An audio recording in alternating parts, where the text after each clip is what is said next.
I feel like I've been volunteered for something. I have no idea what I signed up for. Kind of wonder if you feel that way too, because during these COVID times, we have no idea what is happening from day to day or moment to moment sometimes. So there's been some really great things that have happened to us during these times. However, very difficult times as well. And what I've found is a lot of people are trying to figure it out through food. Our waistlines are getting bigger and our yoga pants are getting tighter. We feel like we volunteered for whatever this is, and we don't really want to be here. Because we can't explain it, we can't figure out why or what's happening, or even who to be mad at. We go to the potato chips that's sitting just off camera on the Zoom call during break.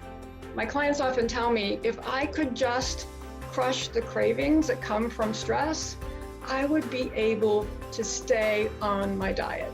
And so what I've done for you is developed a video download. You can get at crushcravings.com, and it will do exactly that. It will help you crush the cravings so that you can stay on track, get rid of the COVID-15, and get back to your normal weight.